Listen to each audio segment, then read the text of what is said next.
আর বন্ধুরা, ক্যাডিটি kitchen and ব্লগে তোমাদেরকে অনেক অনেক স্বাগত এবং অনেক অনেক ভালোবাসা জানিয়ে আমি আমার আজকের ভিডিওটা শুরু করতে চলেছি। আশা করি তোমাদের ভালোই লাগবে। আজকে আমি দেখো আলু ভাজার একটা রেসিপি তোমাদের সঙ্গে শেয়ার করব। তার জন্য আমি আলুগুলোকে দুটো আলু এইভাবে ছোটো ছোটো করে কেটে নিয়েছি। এবার প্রথমে আমি গ্যাসটা অন করে দিচ্ছি বন্ধুরা।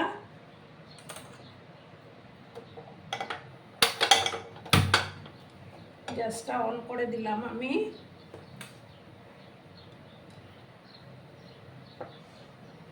আর রান্নাটা আমি সাদা তেলেই করে নেব।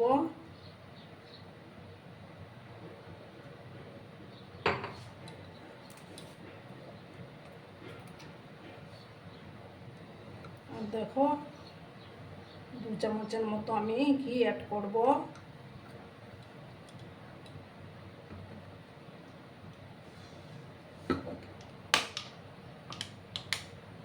ঘি আর তেলটাকে আমি ভালো করে প্রথমে গরম করে নেব বন্ধুরা।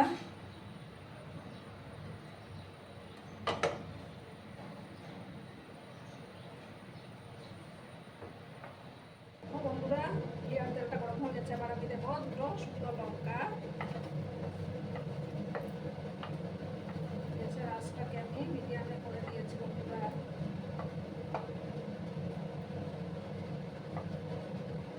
এবার আমি এটার মধ্যে 1 চামচের মতো কালো সর্ষে ফোড়ন দেব।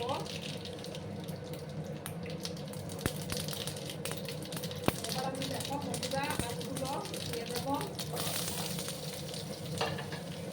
তোমরা যে পরিমাণে বানাবে সেই অনুপাতে আলু নিয়ে নেবে।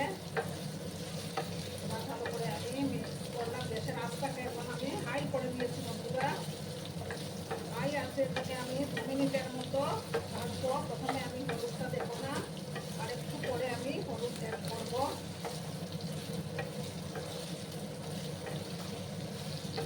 2 মিনিট আমি এটাকে হাই আছে ভাজবো।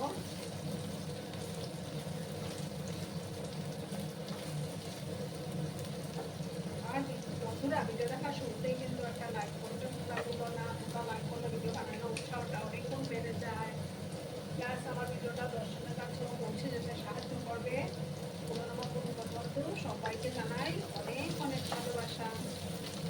আর যেসব নতুন বন্ধুরা আজকে ফার্স্ট টাইম আমার চ্যানেলে ক্লিক করছো এবং আমার চ্যানেলটিকে এখনও অব্দি সাবস্ক্রাইব করোনি, তারা পাশে থাকা বেল আইকনটি ক্লিক করে রেখে দিও, যাতে করে আমার ভিডিও ছাড়ার সাথে সাথে নোটিফিকেশন তোমাদের কাছে পৌঁছে যায়। 2 মিনিট আমি এটাকে হাই আঁচে ভেজে নিচ্ছি বন্ধুরা। তারপর আমি গ্যাসের আঁচটাকে কম করে দেব।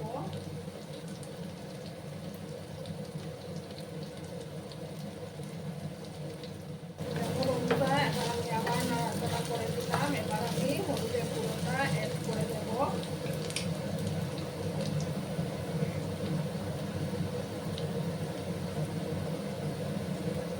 পরিমাণ মতো হলুদের গুঁড়োটা অ্যাড করে দিলাম আমি।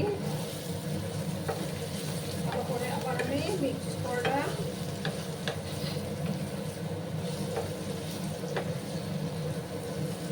এবার আমি গ্যাসের আঁচটাকে মিডিয়ামে করে দেব।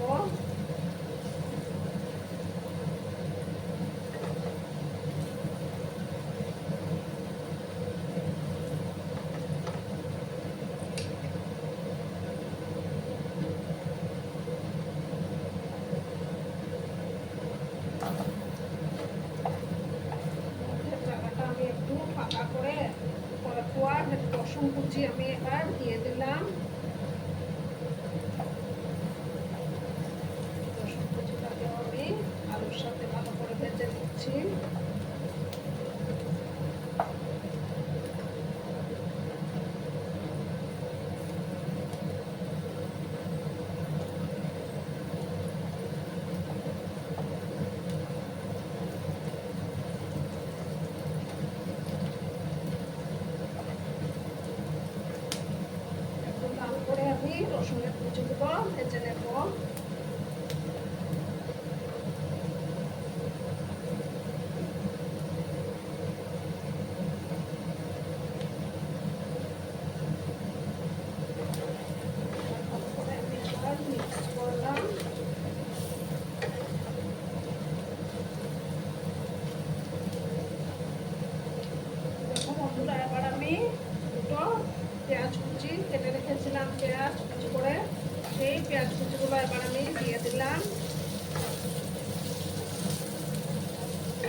খেতে দারুণ লাগে, রুটির সাথেও খেতে ভালো লাগে।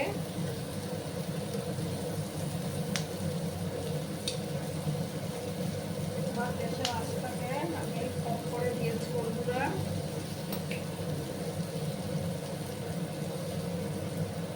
দেখো হাফ চামচ কম একটু আমি জিরে গুঁড়ো অ্যাড করলাম।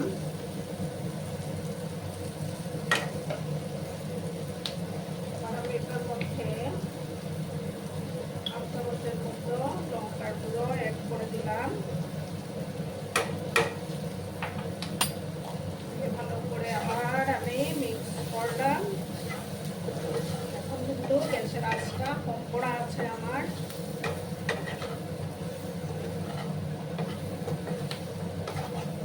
কম আছে, এটাকে ভাজা করে নিতে হবে।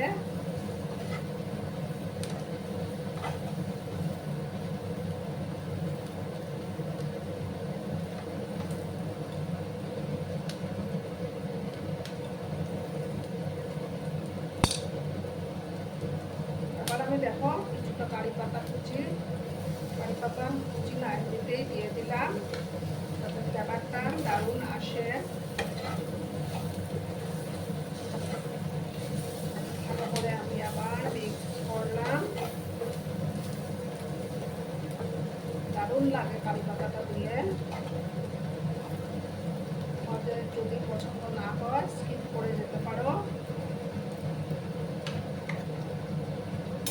এবার আমি গ্যাসের আঁচটাকে কম করে দিয়ে ঢাকা চাপা দিয়ে এটা রান্না হতে দেবো 2-4 মিনিটের মতো। মাঝে মাঝে নাড়াচাড়া করে দিতে হবে। এবার আমি ঢাকাটা সরিয়ে দিলাম, আবার আমি নাড়াচাড়া করবো। দেখো কত সুন্দর লাগছে বন্ধুরা।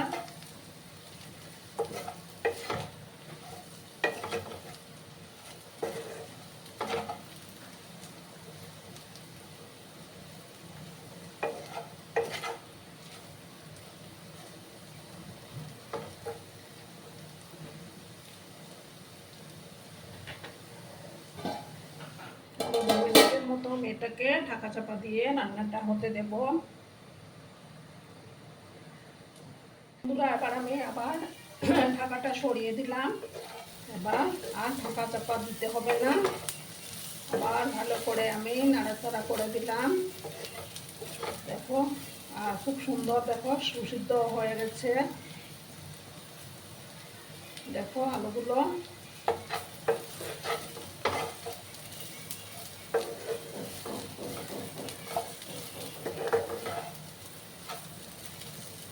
চালের সাথে খেতে কিন্তু অপূর্ব লাগে বন্ধুরা। এবার আমি গ্যাসটা অফ করে দিচ্ছি বন্ধুরা। অফ করে একটা ডিশে আমি সার্ভ করে তোমাদেরকে দেখাচ্ছি। দেখো বন্ধুরা আমি সার্ভ করে দিয়েছি, কেমন হয়েছে অবশ্যই কমেন্ট করে বলো। কিন্তু তোমরা তোমাদের এই সুন্দর সুন্দর কমেন্টগুলো পড়তে আমার কিন্তু দারুণ লাগে। আর এতক্ষণ ধরে আমার ভিডিওটার সাথে পাশে থেকে আমাকে এতটা ভালোবাসা দেওয়ার জন্য তোমাদেরকে আবারও জানাই অনেক অনেক ভালোবাসা এবং অনেক অনেক ধন্যবাদ। ততক্ষণে তোমরা সবাই খুব ভালো থেকো, সুস্থ থেকো, আনন্দে থেকো। আর আমার ভিডিওটার কোনো অংশ যদি তোমাদের একটুকু ভালো লাগে তাহলে অবশ্যই তোমাদের পরিবার পরিজনদের মাঝে শেয়ার করে দেওয়ার অনুরোধ রইল। ততক্ষণে খুব ভালো থেকো, ধন্যবাদ।